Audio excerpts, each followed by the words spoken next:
আসসালামু আলাইকুম রহমতুল্লাহ বারকাতু।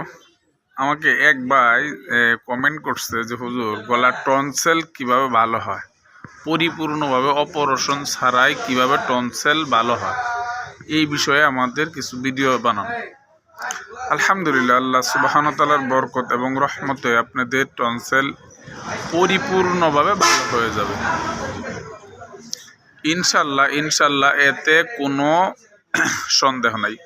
আলহামদুলিল্লাহ, আপনি মাত্র 3 বার প্রয়োগ করবেন, আপনার টনসিল ভালো হয়ে যাবে।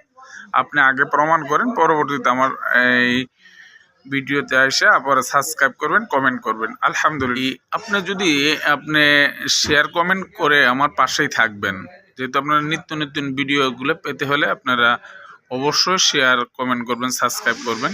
আলহামদুলিল্লাহ।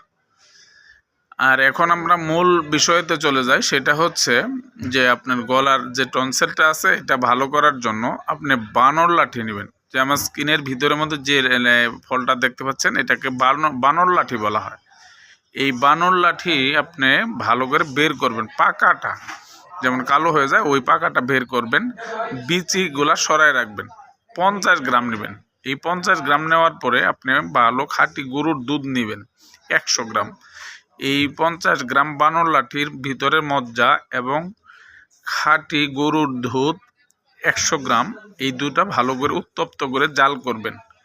যখন এটা একটা মাখনের মতন পরিণত হবে, কিংবা এই আপনার এই কী কয় এটা যে একটা মলমের মতন তৈরি হবে, এই মলমটা নিয়ে আপনার যে জায়গায় ব্যথা আছে, সেই গলার যে জায়গায় ব্যথা আছে ঠিক ওই জায়গায় আপনি লাগাই দিবেন।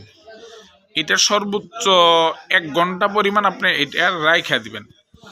আলহামদুলিল্লাহ, যদি অপারেশন করার মতনও হয়, ডাক্তার আপনাকে যে বারবার পরামর্শ দিতেছে যে এটা অপারেশন করা লাগবে, কিন্তু হ্যাঁ, আপনি এই তদবিরটা আপনি করেন, আলহামদুলিল্লাহ, আল্লাহ সুবহানাহু ওয়া তাআলা আপনার এই গলার যে ইটা আছে, আর আপনি 41 বার সূরা ফাতিহা তেলাওয়াত করবেন এই বানর লাঠির এই ইয়ের মধ্যে। এই যে লিকুইডটা যে তৈরি করছেন, দুধ এবং বানর লাঠির যে মাখনটা তৈরি করছেন, ওষুধটা তৈরি করছেন, 41 বার সূরা ফাতিহা তেলাওয়াত করবেন। তেলাওয়াত করার পর আপনি এই ইয়ের মধ্যে, এটার মধ্যে দিয়ে আপনি যে জায়গায় ব্যথা আছে ঠিক ওই জায়গায় প্রলেপ করবেন, প্রলেপ দিবেন। এবং কি যদি আপনার পায়ের মধ্যে গিটার মধ্যে কোনো ব্যথাযুক্ত জিনিস জায়গাও থাকে, আপনি ওখানেও প্রলেপ দিবেন। ইনশাল্লাহ ইনশাল্লাহ 1 ঘন্টার ভিতরের মধ্যে ওই ব্যথাগুলো চলে যাবে।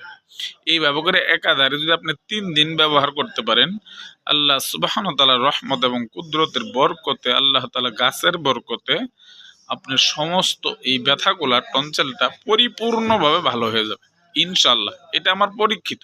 আসসালামু আলাইকুম ওয়া রাহমাতুল্লাহি ওয়া বারাকাতুহু।